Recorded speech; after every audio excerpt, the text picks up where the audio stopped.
Hi, guys. Welcome back to another episode of the Spotless Minds podcast with your host, Olivia Jonelle. Here we talk about all things beauty, health, and wealth for women. And today I am with a special guest that I met actually at Podcast Summit. Her name is Tori. Hi, Tori. Can you please introduce yourself to everybody, please? All right, so my name is Tori. I currently run a car rental business with my boyfriend. We've been doing it for probably like 7 months at this point. And I also am a part of the production team for the Wealthy Sis podcast. Shout out to OC. Okay. Plus a boring day job that nobody cares about. So Okay. And if you don't mind me asking, what's your age? 23. 23. Okay. Young boss woman out here. All right. So what got you into the car business? You know, people were asking me this question recently, and I was like, that is a good question. Like, how did I kind of like get this started? Like, I was sitting at one of my 3 jobs when I was in college, and I was listening to a bunch of business podcasts, and I'm like, this actually sounds good. Like, some of these business ideas sound great. So I'm like, which one of these? I gotta be able to do one of these. Like, something's gonna click. And for some reason, like car rentals like stuck out to me. So I was like, let me do some research. I did some research, looked around, and I'm like, okay, I think this is possible. And then like a little bit later, I connected the dots because my dad, who passed away like 2 years ago at this point, he run a trucking company. So the two kind of like, although it's not huge dump trucks or anything, it's like regular cars. But he used to do that. That was like his business. And then I was like, you know what? That's probably like the connection, like why it stuck out to me so much, because it's kind of like similar in a way, like with the rental and stuff. So were you able to help your dad run his business? I was too young when it happened. So I think I was like between the ages of like 8 and maybe like 12, because then the recession hit and then like the whole business kind of just collapsed and he just never got back into it. Even though he said so many times, like, I want to do it, but like his first priority was providing for his family. So he was like, I just need to do whatever I need to do like right now to make sure that there's like food on the table, the house is paid for, all that. So he never got to fully finish it, but I hope that I can carry on the legacy somehow. Absolutely. That's beautiful. Well, I'm definitely giving you my condolences for your father. How did he pass away, if you don't mind me asking? He had cancer, unfortunately. I know it takes away a lot of people, and it was like a year after COVID, so people automatically assumed it was because of COVID, and I was like, no, like he was battling it for a long time though, probably like a year, like maybe like 5 years, and you couldn't tell that he was sick until like the very, very, very end. Like the whole time he was doing everything that he usually did. Like I don't even. That's God. I can only thank God for that, because some people don't have it as easy. So that's. Right. Okay, wow. And so, what is going on with your mom right now? She's doing okay. She's very strong. She's a very strong, independent woman. You know, she's a therapist. She's a mental health therapist. So she's been doing that for like years and years and years. I don't even know how long at this point. Maybe like 12, 13 years at this point. So she currently works doing that. I keep telling her, I'm like, girl, you need your own practice or something. Like, you need to go stop working for these people, because they keep trying to skimp her, and like people try to do sessions for free. It's like a whole thing. So I was like, you need to get your own thing, you know, but she's holding down. Her and my sister are back in Port St. Lucie. So they're holding it down right now. They're back where? Port St. Lucie, Florida. Small town. Also, nobody cares about that much. I was about to say, I don't think I've ever heard of that part of Florida. Bro, no, most people only know because they're on their way to Miami and they just stop there real quick and then like go about their business. And I don't blame them. There's nothing there. There's nothing there. Okay. So my podcast, I like to talk about like mental health, and I think it's perfect that your mom is a therapist with that specifically. So can you tell us some of the things you've learned from her? Because it seems like you're, you know, like very smart, very intelligent, very well-rounded.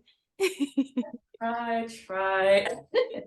I don't, she's just before she was even a therapist, I always told her, I was like, you sure do help a lot of people with their emotions. Like, you Mm. need to like do something like mental health related because this is crazy. Like all these people from church, she's out here having them come to the house. Her and my dad used to do it together, like couples usually because they've been married. They met, my dad was like 10 years older than her, and they met and like they got married in like 6 months of meeting each other. So, a lot of people kind of look to them for advice. So I kind of just learned a lot as just watching her move with people.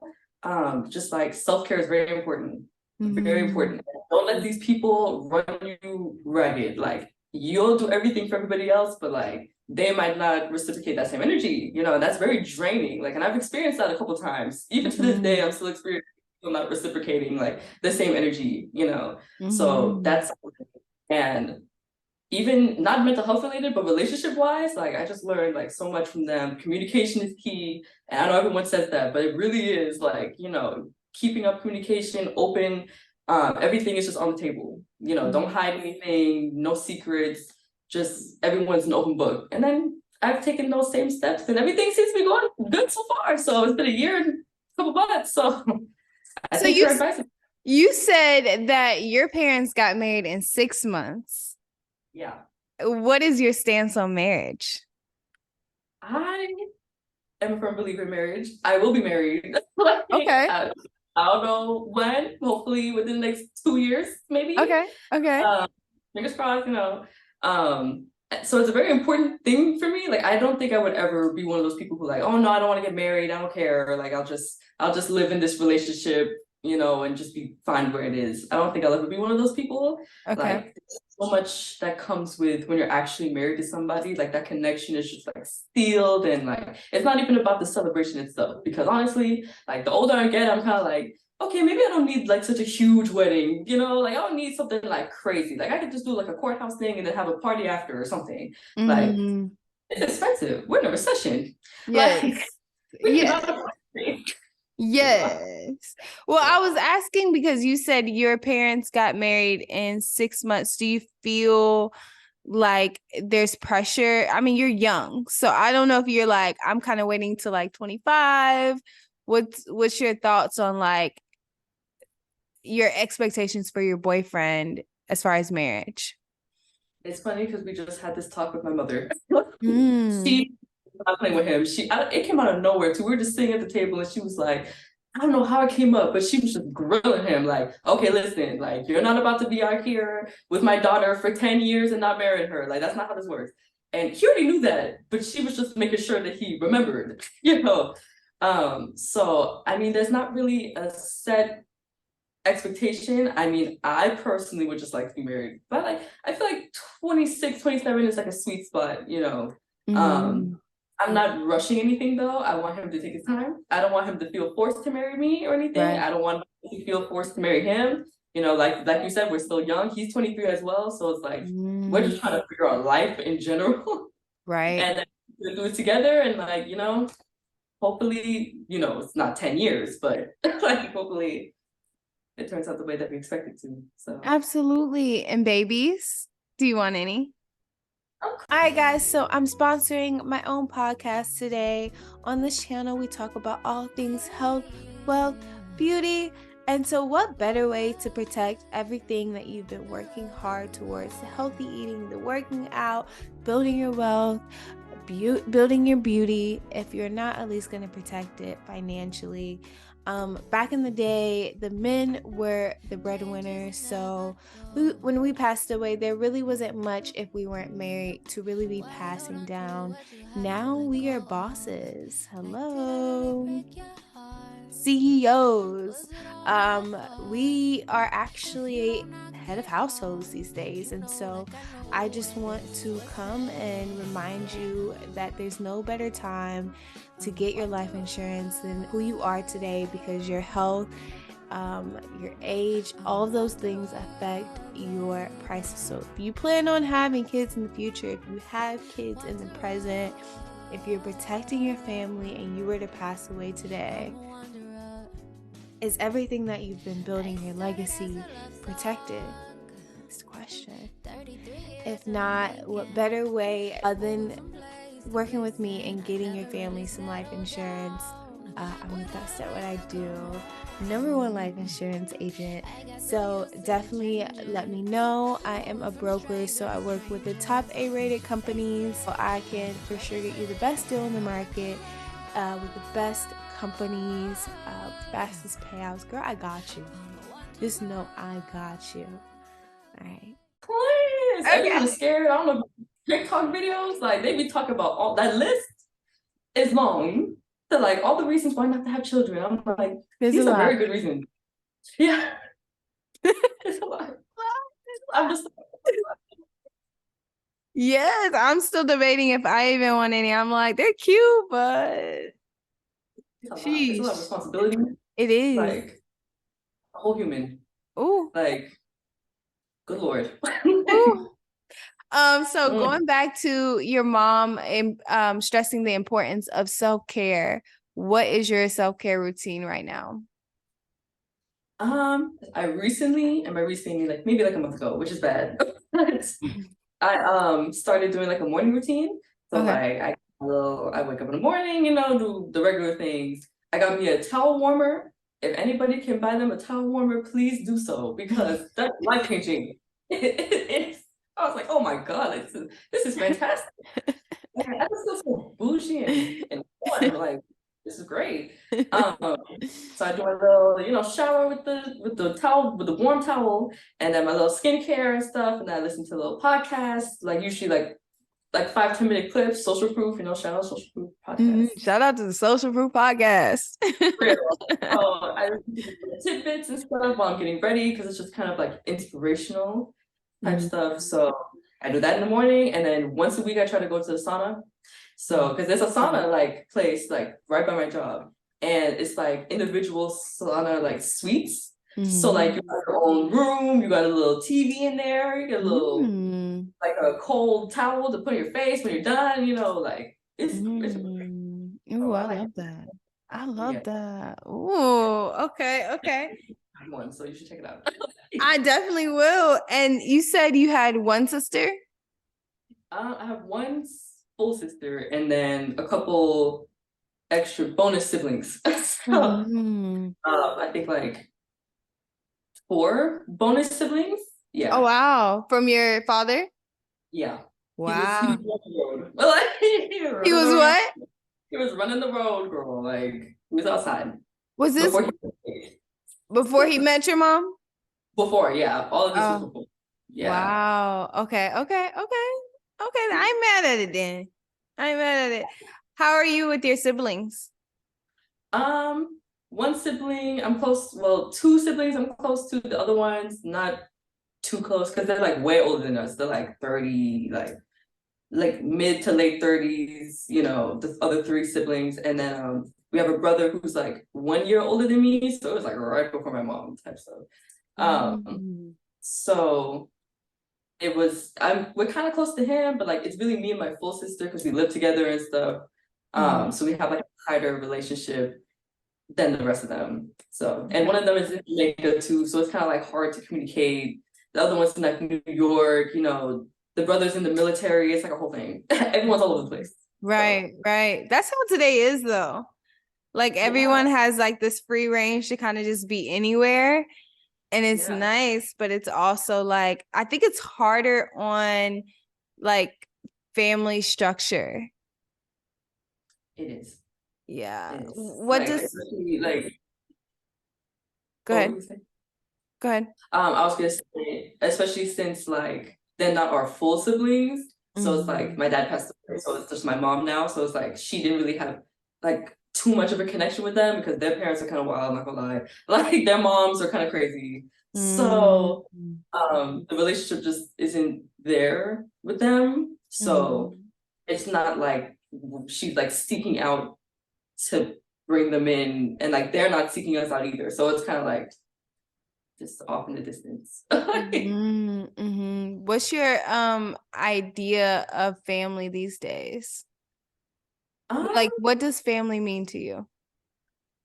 I would definitely say like I agree with the saying that like family is not only blood, it can be people that you meet Like, you can make your own kind of family, like build a family, like build a bear. Mm-hmm. So, I've met some friends who are like really close, like family. Um, and then like we're not really too close to like the extra like cousins and uncles and stuff like that. So it's just been really like me, my mom, and my sister. So we're all pretty close. It's harder because like I'm in Orlando, they're back home, so it's not like I get to see them like all the time. I see them as much as possible though, more than a lot of people see their families. So I think I do a pretty good job. Like, Mm-hmm. really, it's so important because like at the end of the day, like friends come and go, you know, even sometimes boyfriends come and go. Mm-hmm. But the family's supposed to always be there. Like, Right. Right. yeah. And what is your relationship with like friends these days? Is it hard to make them? Do you have your solid same ones from like college and high school? How is that for you?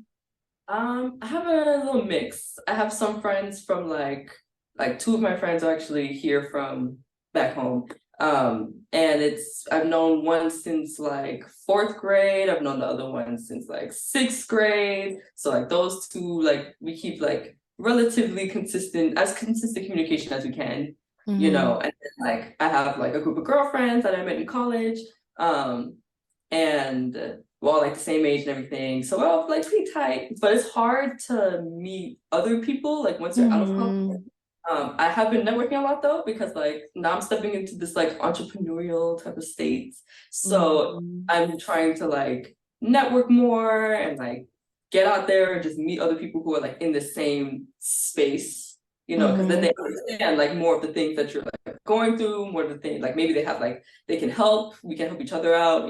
So I'm kind of looking more for some entrepreneurial friends. Oh Lord, no light coming on. Can you still see me? I can. Okay. Is it okay? It's emotion sensitive. Is it emotion light? Yeah, I was like, are they kicking me out? Like, what's going Oh on? man. Yeah, Okay. it's hard to find solid friends. So I'm grateful for the friends I do have. I am, because I Yes. feel like they're just out here scraping the ground for friends. Like it's hard. It's really hard. Yes. It's Sometimes hard. the old friends can let you down. I've had some friends from like the past who was really close, like tight. Our parents are friends. We were over each other's houses every day, every week. And I don't even talk to them like that anymore. Like they don't talk to me like that. I don't talk to them like that. It's like, and no beef ish. Like, Mm-hmm. but it's just like some friends, like I said before, come and go. Some are meant for seasons, some are meant for a lifetime. Still trying to figure it out. Mm-hmm. And so what'd you go to college for? Okay, so I went to college for legal studies and event management. Interesting combo. Yeah, because I'm like, none of that has to do with cars. At all. But when I told you, I was like, what? 'Cause the whole plan was to go to law school. Like that's the whole original plan. Okay. And be like entertainment lawyer. So like that's why I had the event management background. Like not only because I love events, I love planning events and everything. But also like having that knowledge and background would be like very helpful because a lot of lawyers don't have that. So I would be able to be on like both sides of the spectrum and stuff. It could be, a possibility in the future, but also it's expensive. It is so expensive. What, It's college? law school, Law school. Okay. very expensive. Yes. Yes. What's expensive? Like, I don't even know how much it is these days. Girl, I can't even. I think my head hurts just even trying to think about the numbers. It's like, but it's like some people spend like hundreds of thousands of dollars like per year Oh, to go wow. on. Oh, Yeah, and wow. then to apply it's even like a couple thousand, you're running up like all these all these fees and all the application process and the testing and all the things. It's just a very expensive process. So I really want to like be ready and like really think about if I really want to do that before I Mm-hmm. just because it seems like the right thing to do, Like Right. cars is like cars, and I'm like, yeah, yeah, Well, yeah, it like was. yeah, it's working.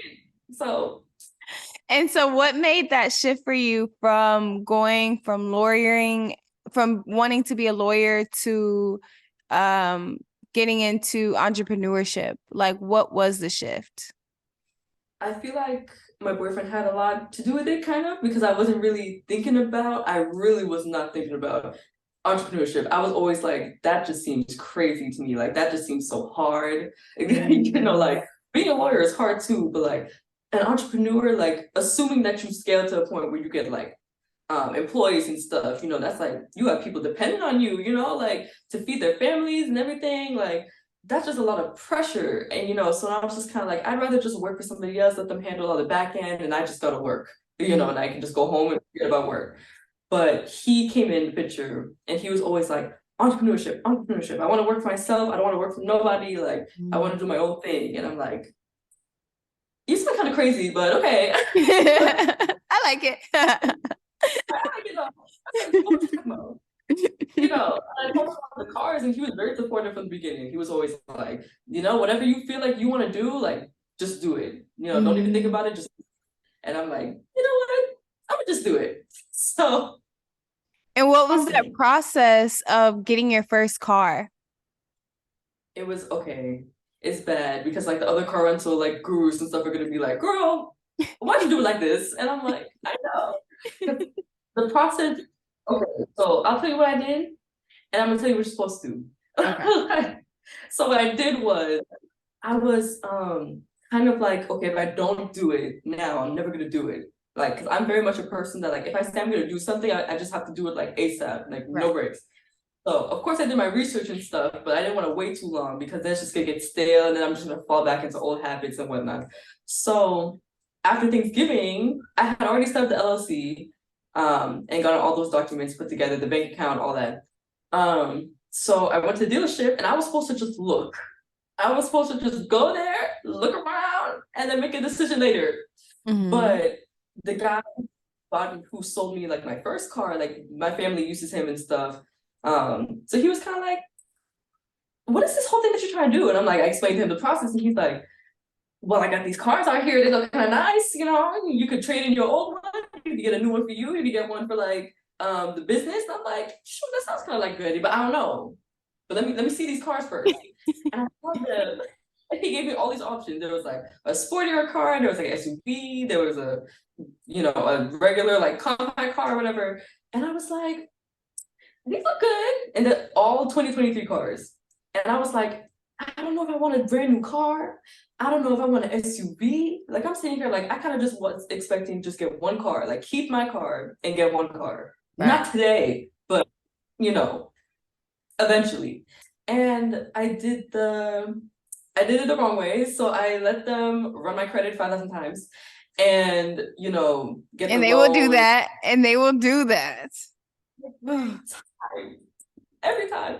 And I'm just like, because he's saying all the things I'm thinking in my head. Like, if you don't do it now, you're not gonna do it. Da, da, da, da. He's like, oh, I don't know if you're serious. I love a good challenge. Okay, he's challenging me. So I'm kind of like, well, now I gotta do it because this man trying to act like I'm not about it. And I am. So I'm like, okay, well, I guess sign me up, So I end up getting two. I walked out of the dealership with two cars. One I traded in my car. The original plan was to rent out both, but I'm such a busy person. I drive my car 7 days a week, literally. Like, so my boyfriend lives in West Palm. Like, my mom lives in Port St. Lucie. Like, I got all these events with my boss with her podcast and everything. There was no time for me to rent out that car. So I just focused on the one, and that's just kind of after Thanksgiving, like the day after Thanksgiving, I'm walking around. I'm like, sure, I got two cars now. Like, it felt great. It felt great.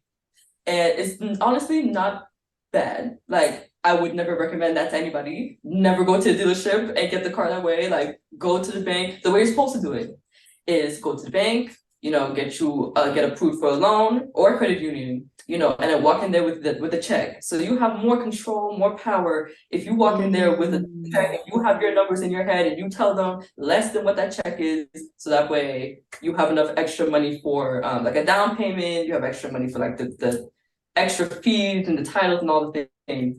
So that's how you're supposed to do it. So that way you're not paying any of your own money. You're not like, getting cars that are way out of your budget, So luckily it worked out for me, but I would recommend that to everyone. Right. Okay. And so what was the first car? So the first car is a 2023 Hyundai Tucson, Ooh. and the car that I drove me is a 2023 Hyundai Sonata. Okay. So, and it's yeah, and like the SUV, I was like, I don't know if I want an SUV. Like, I don't know if these people want an SUV. Like I don't know. But I mean, I feel like people think at first, I don't want no SUV, but that's the only car I got. So it's this or nothing. So they're just like, okay, fine, like I'll try it. And then they drive it and they're like, oh my God, like I love this car. Like this is so smooth, like it has all the gadgets and stuff. Like they eat it up Wow. every time. Wow. So honestly, Okay. it wasn't. I guess it wasn't bad. The dealership man wasn't wrong on that one. Oh, He did what he was supposed to do, though. He sold some cars. he sure did. He got cars for me, my mom, my sister. He got like 5 cars out of us. I was like, good Lord. Like, He is a salesman at heart. I love it. I love it. Okay, so where do you see this business going? Are you wanting to keep scaling it? What's the plan? so the goal would be, I ended up roping in my boyfriend, and like halfway through, I was like, do you want? He was kind of like, oh, I'm gonna help you. And I was like, you should help me. And then, he ended up helping a lot more than I expected, which is great because, Mhm. running this whole thing by yourself can be kind of like time consuming if you're not delegating things properly. So the goal would be for us to just I'd probably do like a rebranding at some point. So it includes like both of our names because right now it's just Miss T's Rental. So eventually I would like to probably rebrand and include like his name in there somewhere. And the goal would kind of be to replace or, complement a budget or like an enterprise type of situation, make it a more inviting type of environment. Because you can walk into a budget or enterprise or Avis and you just looking like it's so depressing in here. It's It's giving DMV, it's giving like a hospital. It's just ugh. Yes. cute, fun, like comfy experience. Like I would want it to be like an elegant, kind of classy experience. You walk Okay. in there like just more elevated, more smooth because you walk in enterprise, you don't know what car you're getting. Right. You're gonna have to wait in a long, long line, a couple Mhm. hours before you get the car, even though you showed up on time. They gonna Even give though you you that car booked like it in advance, you booked in everything. They're like, oh, it ain't ready. they're like, no, it's not ready. Oh, like, well, if you want to come back tomorrow, like, no, no, no.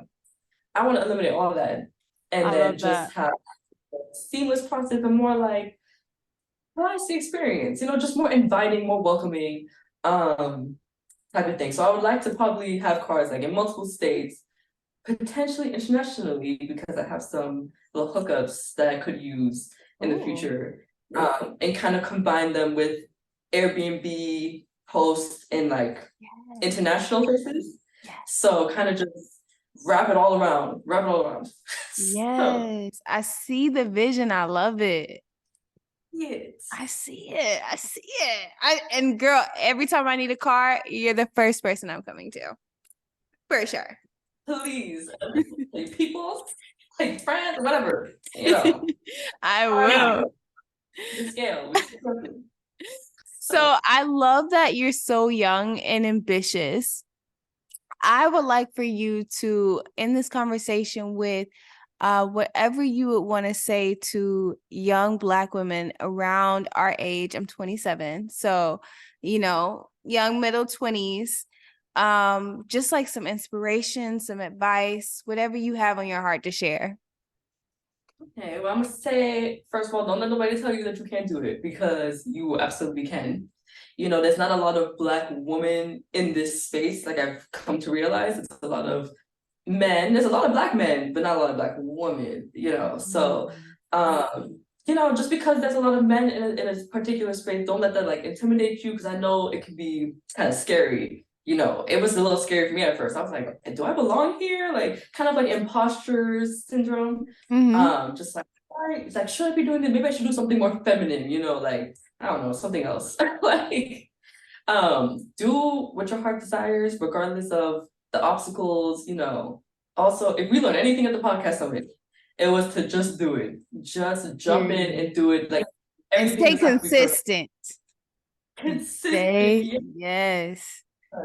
Let me tell you, it's easy to get caught up in kind of the glitz and glamour. You know, you're like, okay, I'm gonna be an entrepreneur. I'm gonna work for myself. I'm gonna have all these lavish cars. I'm gonna do all these things, you know. But like, you have to kind of ground yourself and Right. just realize why you're doing it. Because if you don't have a why, you're gonna be confused. You Mm-hmm. know, if you have a why, make sure you have systems in place to make sure you're not overworking yourself, because then you might as well work a regular job. You know, you're Right. out here burning yourself out. The regular job go and do that, and then you also don't have those extra stresses of like, you know, worrying about these all these back end things. You know, so this to say, go for your dreams.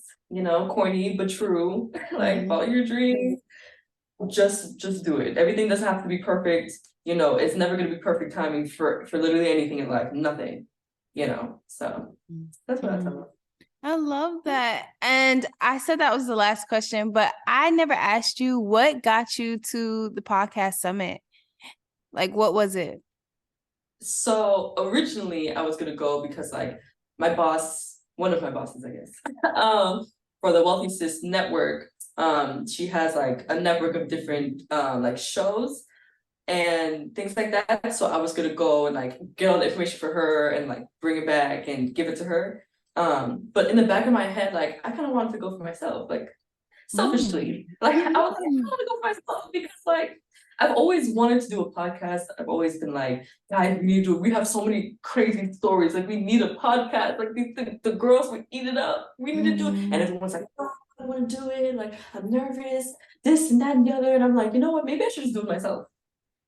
You know, just do it myself. And if anybody wants to join in later, they can do that. But like if I don't start it, then like who's gonna start it? You know, I Right. can't wait in other people. So I kind of I listened to the Social Proof podcast like religiously. And Mm-hmm. you know, they were advertising the heck out of this podcast summit. And I Oh, was like, yeah. and I've always I wanted to meet David and Donnie and then also like some of the other people on their lineup. And I was like, you know what?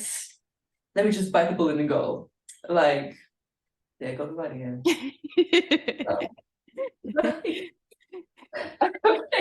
um, and I was like, oh, it'd be such a good like opportunity to go and network and meet these people and maybe have like people come on her podcast and like it would just be great all around for everyone involved. This is a win-win. Right. So my boss wasn't able to send me there, but fortunately I ran into like a lump sum of money and the car business was doing well. So I was able to get a ticket. My boyfriend was able to get a ticket. So we just Wonderful. and it was great, honestly, 10 out of 10 experience. I agree. Yay. Okay. Please let them know your socials, how they can get in contact with you when they want to rent a car or just ask you any questions about the car rental business. Yeah, so I'm open to any questions. If anybody wants to ask me about how I did it and whatnot, like I'll be happy to share. I'm not a pro. I will say I'm not a pro, but I'm happy to share anything that I found out on the way. Mm. My personal Instagram is Tori Royal. I think it's Tori underscore Royal or Tori Royal underscore. One of those. It'll I'm be in sure the it'll be bio. It'll be in the bio. in the description. And my Instagram is Miss T Rentals underscore. Yay! Thank you so much. This was such a great interview. And I'm so proud of you, by the way. I had like the best part of having a podcast is just like getting to meet other young Black women and just seeing we're doing the thing. Like we're out here making our ancestors proud for sure. And that's just exciting. So wonderful meeting you. Wonderful getting to interview you. And yeah, bye guys. Bye.